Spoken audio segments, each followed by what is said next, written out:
Today on the Hopefield Financial Podcast, I utterly embarrassed myself grocery shopping. And we're going to cover the history of the Super Atomatic, the little red plastic clickers that people used to use to keep track of their groceries.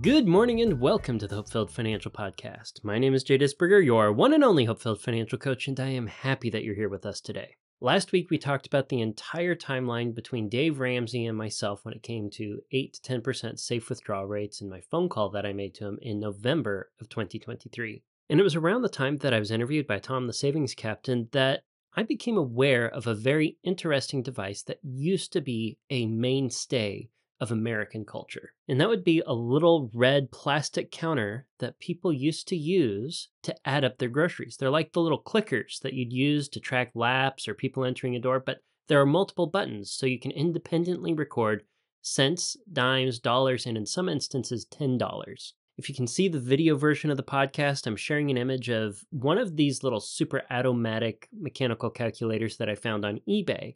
This particular one has a couple of little metal rivets that seem to be holding it together front to back. I'll talk more about that later.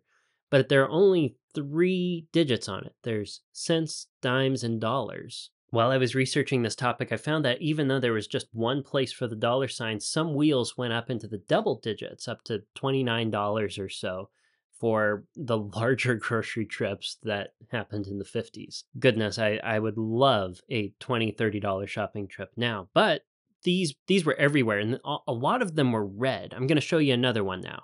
This version of the grocery clicker says Fairgrove on it and has a picture of a cash register. It also has a fourth button for $10 place. So this one could theoretically go up to $99.99. And in my opinion, that's something that could be usable today for smaller-ish, medium-sized grocery trips. This third version that I found on eBay is almost identical, but you can see on the side it has a little negative sign. There's a slider that shuffles back and forth underneath the clicking bits so that you can actually subtract items if you were to take something out of your cart and put it back on the shelf. As I find out in the main topic, this is an immensely useful feature for a little mechanical calculator. Now, these mechanical calculators were so prolific back in the day that individual grocery store chains were putting their branding on them. Here is one I found on eBay that has Kroger on the back. It says Kroger helps minimize, with a hyphen, your food costs. It's fascinating to me. If you find one of these in the original packaging, you'll see that it is advertised as something that helps you reduce impulse spending and overspending your budget.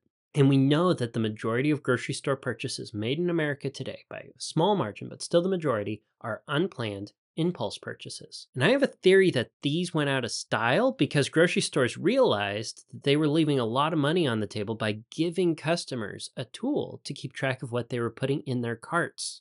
This history repeated itself back when Kroger had a brief experiment where they gave you a little beeper gun and you could scan items as you put them in the cart, and it would give you a running total as you went through the store. I think that had a really short run and cannot be found the day of this recording because people started spending much less when they were keeping track of what was going in their cart. I've got one more image from eBay that I want to share with you, and this one has 2 of the Fairgrove Atomatic calculators, which have the little slider for adding and subtracting. The one that's partially covered up by my image has one of the clicker pieces actually broken off. There's a very interesting model that looks like a newspaper holder or a mailbox.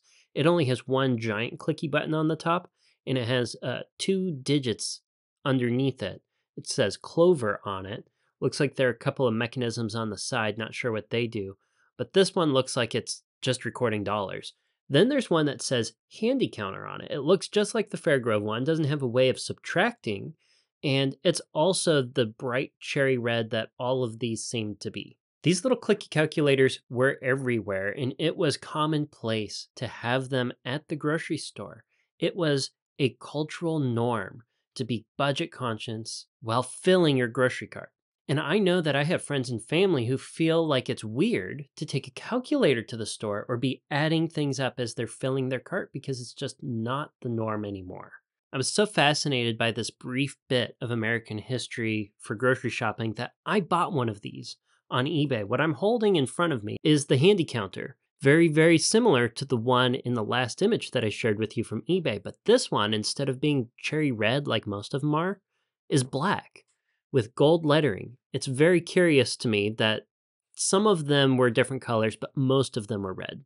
I was so excited to get this thing when it arrived that I couldn't wait to the end of a blood drive to open the package. You see, I was on the way to a blood drive that was being hosted by my local church, and I picked up the mail on the way out of the driveway, and the package for this was there.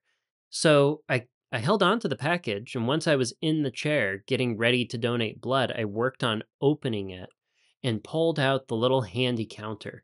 And I started asking the young volunteers, like, hey, do you know what this is? And they were all very curious about it, but none of them recognized it. And none of them seemed all that interested in a mechanical calculator that helps you add up your groceries. But when I was done donating blood, I went to the little snack table where you wait, you eat your Oreos or your Nutter Butters, and you have a soda. And there was this lady who was sitting there. She had just given blood. And she was probably in her 60s or 70s. And I said, ma'am, do you mind telling me, do you recognize this? And she held it for a while, turned it over in her hands and thought and said, we used to have one. It said Omatic or something, and it was red. My mom used it when we would go shopping. And me and my siblings would always fight over who got to hold it and who got to click the buttons as mom put groceries in the cart. It was a nostalgic moment for her, and she said she might even still have it sitting in an old box in the attic somewhere. I'm so tickled to have this little knickknack that's a piece of personal financial history back when keeping track of your budget and your groceries was a cultural norm. And I'm very happy to be able to share it with you. I want to also share with you how it sounds when I push the buttons. So I've turned off some of the noise suppression so you can hear it as I click through some of the buttons. I think it sounds rather satisfying. The unfortunate thing about the version I got is it doesn't have the little rivets, the little screws that we saw in the others. So when I click on the 10-cent spot or the dollar spot, especially when it's rolling over a 9 to carry the 1 to the next wheel, it feels like the plastic's trying to separate outward. So I understand why those rivets were important, or those screws were important to hold it together that way. If I were to buy another one of these, I would want one which had the little slider so I could subtract groceries off if I were to take something out of my cart and put it back on the shelf, or if I made a mistake. I would also want one which had those little screws to hold it together better. I might also look for one of these that was a more traditional red, just to say that I have the most common color, as well as this oddball black one with gold letters. If you have any memories, thoughts, or ideas around these little mechanical calculators, please share them in the comments below. And while you do that, we're going to roll into the main topic, where we took this thing to the store and, well, I horribly embarrassed myself.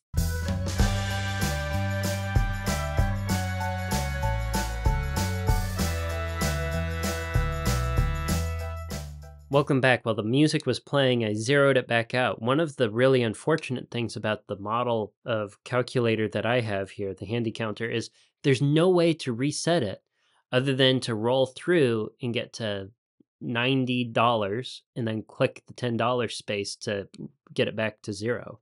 So I have it all set to zeros as we get ready to talk about a little experiment that my wife and I did. I wanted to see how accurately we could guess what our grocery trip was going to be, even when we had a predetermined list of what we were going to buy. So here's how the experiment went. I kept track of the groceries using the little antique mechanical calculator. And Amanda more or less pays no attention to what's going on the calculator. She's just making sure that we don't forget anything that's on our shopping list. Now, before we went into the store, we videotaped ourselves in the car guessing how much our cart was going to cost after reviewing the shopping list. And I gotta tell you, when we were going through the shopping list, was trying to come up with a guess quickly, and I wasn't taking into account multiples of certain items. And my mind is still stuck in 2019 or 2020 dollars for what groceries cost, which was 25% less than what groceries actually cost now, according to official inflation numbers. Ever since we had our first kid, I have not been going to the grocery store as often. So as a fair warning, before we roll the clip of Amanda and I sharing what we think the cart's going to cost, I way undershoot it. Massively. We are getting ready to hop into the price chopper. We've gone through the list and we have some preliminary guesses as to how much our cart's going to be. We're predominantly going to get stuff for chili and some other odds and ends. And Amanda's guess was $57. And I'm guessing 42 because it's the meaning of life. And we're going to be keeping track with this. At least I'll be keeping track with the little clicker. And Amanda's going to have the option to update her guess before we check out to see if we can get any closer. Okay, so I guessed $42. I'm going to tell you right now, that's way under given what we were buying. And Amanda's $57 guess was running some of the prices of what she would normally spend at other stores. You see, we went to Price Chopper for this experiment, and we bought items that we would sometimes normally buy at Aldi. Aldi has lower prices for particular staples, and it makes a big difference. It adds up. So Amanda undershot her guess as well. Okay, I'm going to walk you through now how this grocery store trip went. Before we even got into the store, we acquired our cart, and I already got distracted by all the big, beautiful pumpkins and fall stuff that was outside the store, which was getting me in a festive mood that would, if I were running the shopping trip entirely, would have probably had me spending a little more than we did. Once we got into the store, though, we found the first thing on our shopping list, a red onion. I know there are a lot of strong opinions on what does or doesn't go into chili, but this was for a recipe that I wrote as we were entering a chili cook-off the next day. All right, we walked up to the red onions. I saw that it was $1.79 on the price tag. We put it in the cart. I clicked up to $1.79 and have already messed this experiment up. Because the onions are not $1.79 each, they're $1.79 a pound. Fortunately, the onion weighed a little bit more than a pound, so we went over and we weighed the onion, and I was able to get the clicker added up to what was roughly the actual cost of the onion. I felt so out of practice from keeping track of groceries because I used to do this where we'd weigh everything and we'd put our best guess into the calculator for what the actual weight was. And this whole weighing thing when it comes to the produce section does introduce a little bit of error so that your calculator is not going to be perfectly in line when you hit the register. Next, we went and got bananas. We weighed them and added them into the calculator. After the bananas, we found some bell peppers, which are priced per instead of by weight for some reason. They were $1.49 each. We only got one of those before moving on to the baby carrots. The baby carrots were $2.99, and it's at this point, since I have to mash now the cents, the 10 cents buttons each 9 times to do $2.99 before hitting the dollar sign twice, I really wished that I could have just rounded up and done $3. But for the sake of the experiment, I did $2.99 to try to be accurate. I know that the 99-cent thing at the end of prices is somewhat psychological so that we think that the price is smaller than if it were rounded up to the nearest whole dollar, but I have to wonder, was making 99-cent price tags or 98-cent price tags something to decentivize keeping track of things in the cart, making the addition more complicated, or making the utilization of the little handy counter a little more complicated? I digress. The next thing we weighed was a singular jalapeno for the chili. The jalapeno was overestimated by 3 cents. We entered in 17 cents on the calculator, and later when we get to the checkout, you'll see that it was actually 14 cents. Okay, moving on from the produce section, we found some cans. We needed a can of tomato sauce. And tomato sauce, to my shock, was $2.59 for the can. This was something that when I was running through my estimate, I counted as $1. And if you're a little OCD, this moment was so satisfying. After putting the tomato sauce into the handy counter, it hit $14.00.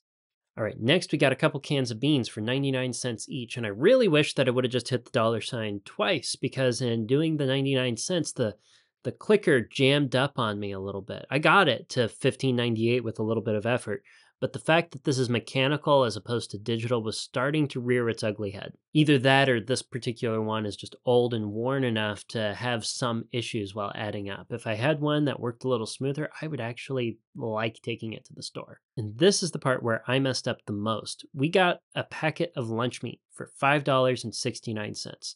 And as I was going through adding that into the clicker, it wanted to carry a 1 twice over. So there was a 9 in the 10-cent spot, and I got the cents to the 9, and I tried to push the cent button, and it went soft on me. The whole thing jammed up. I have no idea how this happened because I had been so diligent about being accurate up to this point, and I even had footage of what the calculator equaled prior so that I could get the number right. But I entirely spaced on the total value for the lunch meat and put us a whole $3 to $4 shy of where the running total should be. So if you're watching the video and you're like, oh, you messed up there adding that one. Yeah, this is the point where I didn't do the addition right. Okay, next we went to the meat section to get some stew meat. I really like when I make chili to take stew meat, chop it up maybe a little bit smaller, sear it up in a pan after tossing it with some salt and pepper, and then deglazing the pan with the beer before throwing that whole thing in the chili. And meat is a lot more expensive than it used to be. This one little packet of stew meat was $13. At least it was easy to add in the handy counter. Next is one of my secret ingredients for the chili, and that's a whole jar of salsa. Don't knock it till you try it, but that added $2.15. The next item on our shopping list was a packet of brown sugar. This brought our total on the handy counter rolling just over $40. And knowing how much was left on our shopping list, it was at this point that I realized I significantly underestimated how much we were spending that day. After the brown sugar, we were on the hunt for some cooking oil. There was some that was on the end cap of the aisle, but we walked right past it. End caps are coveted locations for grocery store stocking, and a lot of times what they put on the end looks like a good deal, but it's not necessarily the best value for you. So we went down the aisle to find all the oil and make sure that we were getting the most bang for our buck, and ended up picking out something that was not for sale on the end cap. I think we saved 20 cents. Rolling onto the other end of the store, we found the freezer section where one of the freezer doors was just left open. Sadly, this was the door to the ice cream, so we closed it to hopefully save the ice cream. Here's another example where I got the quantity well off in my estimation. We were going to get butter. We were going to get unsalted butter in particular. We don't like having salted butter because we want to control the amount of salt in our recipes. Now, there was a big sale on butter, salted and unsalted, but the sale tag only existed on the salted butter. So we put pause on the shopping trip while we dug through the sales ads to see if it was actually going to be the price on the unsalted butter too. I thought we were just going to get one butter. We ended up getting 3. And assuming the sales price was applicable, which according to the receipt I have over here, it was, each packet of butter was $2.99. I went through and double checked on the video, and yes, I added all of them up correctly on the handy counter. It took a lot of clicks, and this brought our running total to $62.37. Eggs were on the list next, another item where I didn't know the quantity. Were we going to get 36 eggs? Were we going to get 24? Were we going to get 12? I don't know. We ended up getting 2 packs of 12 eggs, bringing our total to $68.75. And this was a moment that made me sad because I still think of eggs, a carton of 12 eggs, as being less than $2. Next on the list was sour cream. $3.29 brought us breaking $70 for our running total. And that sour cream was the last item to go in the cart. I looked at the handy counter, and the total was $72.04 before taxes. On a normal shopping day, what we would have done is taken our total budget for that particular shopping trip, given our monthly budget, and divided out what the taxes were going to be in order to figure out what our maximum target is on the calculator. We didn't do that today. We kind of did it in reverse for your entertainment. I looked at the $72 and was off by a whopping 30 for my guess, $30.04. That was sad, but I couldn't revise my guess because I had the total.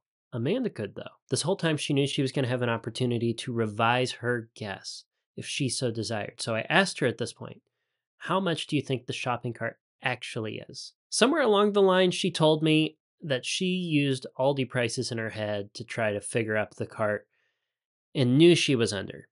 She thought about it, looked at the cart, updated her guess to $70, only $2.04 off from what the actual total was, and I sincerely was impressed. Certainly, if I had the opportunity to update my guess at this point, I still would have been under. I still would have been off, and I would have been spending a lot more than I thought I was, making it very hard to stay on budget. After taxes, the total rang up to $80.90. Taxes totaled $5.01. Meaning that we were off by $3.85 total. That $3.85 entirely chalked up to when the calculator froze up at the lunch meat section and I failed to get the proper total for the lunch meat into the running sum. And that wraps up our little experiment using the mechanical calculator instead of what we would normally do, which would be taking a scientific calculator to the store or using the calculator on our phones. I didn't used to recommend the calculators on the phones to add up groceries because you couldn't go back in the history on the iPhone until a very recent software update at the time of this recording, which now allows you to go back and see if you hit multiply, divide, or subtract when you meant to hit the little addition button. Now that a running history of your mathematical operations is more commonplace within phone calculators, I think it's a wonderful way to keep track of what you're putting in the cart. All the same, if the buttons on this particular handy counter didn't get mushy when it was trying to carry the 1, 2 places over, I think this would be excellent. I would definitely consider using one if I had one of the addition subtraction sliders so that I could put stuff back on the shelf and correct for errors, and if it worked a little more smoothly than the particular one that I found on eBay. And I would have absolutely no shame taking one of these things to the store. But now I want to know what you think. Would you ever use a mechanical calculator at the store? And if you wouldn't, would you consider using your phone or a scientific calculator to add up your groceries as you're going? In fact, I'd like to challenge you because November is a month of overspending on food, most certainly with Thanksgiving, right? I want to challenge you to at least on one shopping trip, add up your groceries as you're putting them in the cart. See if it changes your behavior. See if it changes how you go about shopping. I sincerely stand behind this as my strongest tip to get your grocery spending in check within budget if it's something that continues to be over and beyond what you think it's going to be when you're drafting your budget at the start of the month. If you do go about this challenge, please come back and tell us how it went in the comments below. And until next week, until next Tuesday, budget bravely and enjoy your hope-filled financial future.